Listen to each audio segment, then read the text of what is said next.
15 minutes after 6 on this Tuesday. Tuesday morning. Good morning and welcome back to Sunrise. It is already 27 degrees Celsius here in Kingston. That means it's only going to get warmer, so dress appropriately.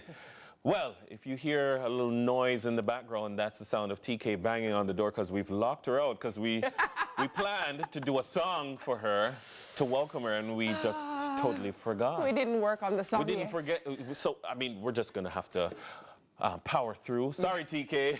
Keep banging on the door. We're into the headlines, and in our first headline, arrested for contraband at Westmoreland lockup. A police constable was arrested at the Whithorn police station in Westmoreland over the weekend for possession of marijuana and other contraband found in the cell block. The constable was apprehended around 2:30 p.m. while on cell guard duty, and upon inspection of a suspicious parcel consisting of a black plastic bag, it was discovered to contain 40 cigarette sticks, a bottle with a rum-like substance, 2 packs of Rizla wrapping paper, 3 lighters, a SIM card, and 10 ounces of ganja. Well, Michael Jackson, executive director at Jamaicans for Justice, JFJ, expressed concern over the police involvement in such activities and urged the High Command to be transparent about disciplinary proceedings for officers involved in misconduct. Now, Superintendent Othniel Dobson, the commanding officer for the Westmoreland Division, described the case as being delicate as investigations continue. Interesting story, but a couple of things jump out at me. One of the things that jump out at me is that he never stumble and the things drop out of his bag. No, just in the bag, walking in. Just no, it was the police who inspected him, which means that there are internal controls at the police station. So commendations to the sub-officer in charge, commendations to the internal systems that are in place to detect these things. But I have a question. On the back of you saying it didn't just fall out his bag, that looked very brazen to you. No, yes, the work is being done to do the checks and balances, but that's really brazen. Come on now. But hold on, no. We acknowledge that this is a problem in the society, in the correctional system, in the lockup system. We acknowledge that it is a problem. It is not just a Jamaican problem. And so in designing systems, you design systems to catch people. And this system caught someone. I remember, was it last year? There was a video of a policeman or a former policeman he made a TikTok and was cussing out the High Command to say that them wicked and them fight gangs and whatever. And then it came out that he was punished because he was caught in a raid bringing contraband in, and it was in Westmoreland as well. Again, showing that the systems that are put there to catch you are supposed to catch you. And again, obviously, when you have quantities to those levels, it's clearly not personal use, No, clearly, obviously, we know exactly what clock is striking. You know exactly what a clock is strike. But guess what? I believe that when you catch people in this kind of act, and I'm being mindful of what I say, given that, of course, it is the subject of an INDICOM investigation. It is the subject of a iProbe investigation. But I feel that you need to punish members of the security forces more harshly for these things than you would a regular member of society, because you have been entrusted with authority and power. And you've taken a pledge to say you will uphold the law. Exactly. And you will do, so you, more than anybody, should be the example. You are the bar. Exactly. And the bar certainly can't be underground. Exactly. With the scandal bag. And because we know of how much goes on in lockups that affects the outside world, I won't say it any more than that. We have to make sure that there is that barrier between. Yes. Yeah.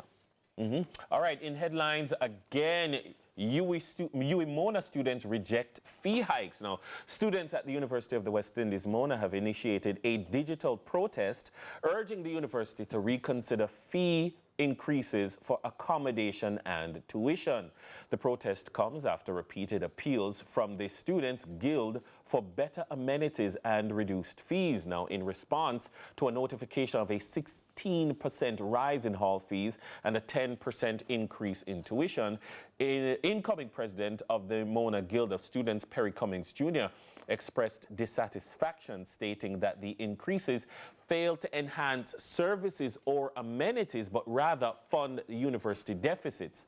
Cummings Jr. highlighted issues such as laundry service problems, electricity outages, and water shortages, making student life uncomfortable. The students demand a more student-centered approach from the university and government, expressing concerns about accessibility for low-income students. Despite attempts to contact the principal, there was no public response. Now, Cummings Jr. emphasized the importance of considering students as key stakeholders and urged the university to prioritize improvements to teaching and learning with the fee increase. You know what it is? I think that is literally the definition of you pay for a service, you are to receive the service. And I know it's just like, but no, it's education. No, but hear me out. You're not asking for a free education. No. You've paid for something, and you ought to receive what you've paid for. Now, if it is in fact that you are going to raise the fees, then certainly the quality of what I'm receiving must be to a particular level or standard. You can't be raising the fees and I'm still struggling with amenities.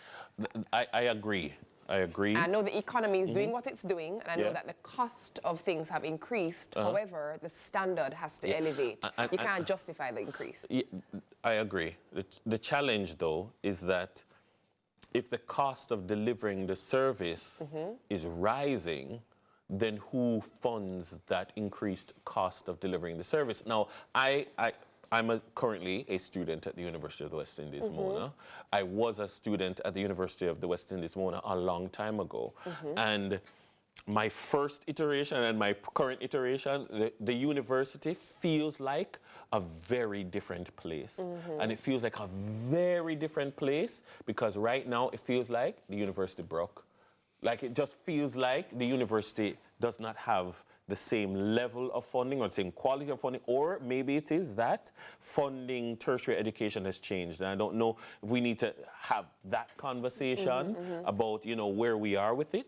But one thing is for certain that I don't know that a 16% increase a 10% increase in tuition is going to suddenly increase the quality of service delivery. Where the halls are concerned, my challenge is that there are a lot of people who have invested big and are making good money off of student residents. These companies that are now building residences, those people should be delivering quality. Yeah, and I don't know that there's been a significant increase in the ability of them to deliver that quality. So at that point, I agree. But generally speaking, with the management, especially coming out of COVID, I mean, because and this happens when you lock down your house for a period and nobody not living it, and then you come back and know all sorts of problems in the house. Right. COVID and the experience of not having students on campus and not running, and then now to come back to full throttle, it lick you hard. Well, guess what? It lick you hard. I'm going to be that person, Dennis, and I'm going to say, well, that's not the students' issue. So they have to get it together because, again, if whatever your product is must be fit for purpose. You cannot be asking for a particular sum of money to be received, and in exchange you don't provide what is being supposed to be. Remember also that in large measure it's the taxpayers who fund tertiary education through, I mean, they're not paying the economic cost of their education. They're paying a cost, but that cost is not the economic cost. But that's not a new system that is in place. It's not. So what I'm saying is they have to, whatever is required to get the thing running efficiently and get the thing doing what it's supposed to be doing needs to be done.